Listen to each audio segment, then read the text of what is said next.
Hello good evening everybody, my name is Shubham Jagdish and welcome back to the channel.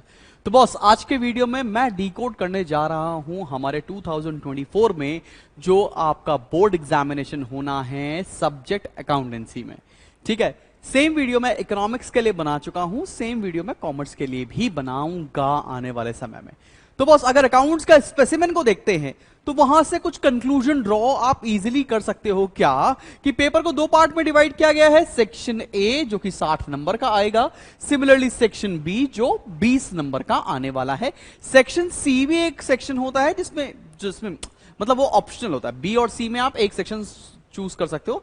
सी हम लोग generally accountancy में पढ़ाते नहीं है, जो कि कंप्यूटराइज अकाउंटिंग है। हालांकि अगर चाहें तो बच्चे वो भी अटेम्प्ट कर सकते हैं in place of section B.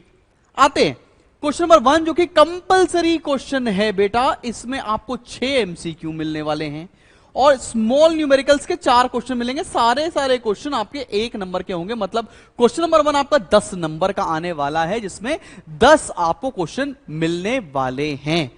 अब आगे बढ़ते हैं और यहां से कमाल एनालिसिस शुरू होने वाला है।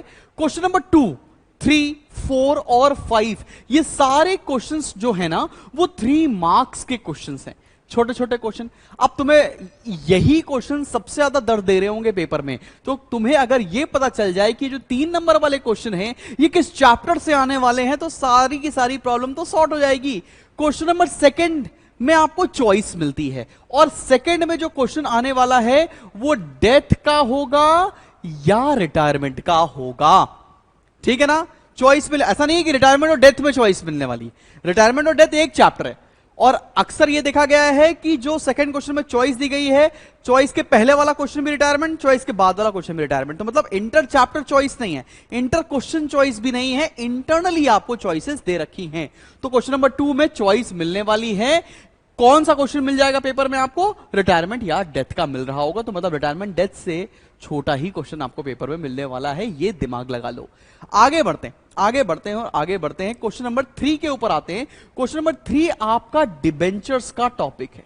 क्वेश्चन नंबर 3 में डिबेंचर्स आ रहा होगा, क्वेश्चन नंबर 4 में भी डिबेंचर्स आ रहा है। अब तुमको पता है डिबेंचर्स के 2 चैप्टर है, डिबेंचर्स और रिडेम्पशन, मतलब दोनों को कंबाइन कर दें तो दोनों से ही आपको करीब करीब 6 नंबर मिल रहे हैं। हालांकि आगे बाइफरकेशन हम अभी और देखेंगे, लेकिन आपको यह समझ में आता है कि डिबेंचर से बड़े क्वेश्चन नहीं आने वाले हैं, छोटे छोटे क्वेश्चन ही मिलने वाले हैं। क्वेश्चन नंबर 5 आपको गुडविल के चैप्टर से ही मिल रहा होगा। तो यहां से काफी चीजें ईज आउट हो रही हैं आपके लिए कि हर चैप्टर से किस तरह की क्वेश्चंस की ज्यादा प्रैक्टिस करनी है। रिटायरमेंट डेथ के बहुत लंबे लंबे क्वेश्चन की बजाय छोटे क्वेश्चंस पर थोड़ा ज्यादा ध्यान देना चाहिए। स्पेसिमेन को देखते हुए ऐसा लग रहा है। ऐसा ये नहीं कह रहा हूं कि आपको यही करना चाहिए या यही आएगा, ऐसा कर सकते हैं। ठीक है, आगे बढ़ते हैं। क्वेश्चन नंबर 6, 7, 8 ये थोड़े लॉन्ग आंसर क्वेश्चंस हैं। ये 6 नंबर के क्वेश्चन की वेटेज है। 6 नंबर की वेटेज के लिए क्वेश्चन नंबर 6 मिल रहा है आपको फाइनल अकाउंट्स या फाइनेंशियल स्टेटमेंट से। पूरा बैलेंस शीट बनाने के लिए आपका ये क्वेश्चन आ रहा होगा। चैप्टर बहुत आसान है, अभी आगे चल के हम लोग कंप्लीट भी करेंगे। क्वेश्चन नंबर 7 में चॉइस मिलने वाली है और एडमिशन का क्वेश्चन मिलने वाला है। क्वेश्चन नंबर 8 जो कि डिसोल्यूशन का क्वेश्चन होने वाला है, ये भी 6 नंबर के मिल रहे हैं। मतलब डिसोल्यूशन और एडमिशन से बड़े क्वेश्चन आने की ज्यादा उम्मीद है। ठीक है, आगे बढ़ते हैं। क्वेश्चन नंबर 9 और क्वेश्चन नंबर 10 इसको डिकोड करो तो मजा ही आ जाएगा। क्वेश्चन 9 और क्वेश्चन नंबर 10 ये 10 नंबर के क्वेश्चन है।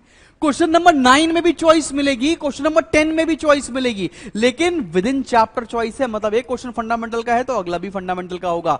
मतलब फंडामेंटल से आपको बड़े क्वेश्चन मिलने वाले हैं, फंडामेंटल चैप्टर से छोटा क्वेश्चन बनने की उम्मीद एकदम कम है। ठीक है, तो बड़े वाले question, Ahmed Bhim Daniel, Ted Phil Gordon, वो बड़े वाले क्वेश्चन, वो बड़े वाले पास्ट एडजस्टमेंट के क्वेश्चन, ठीक है ना, वो ज्यादा प्रैक्टिस कर रहे हैं फंडामेंटल के चैप्टर से।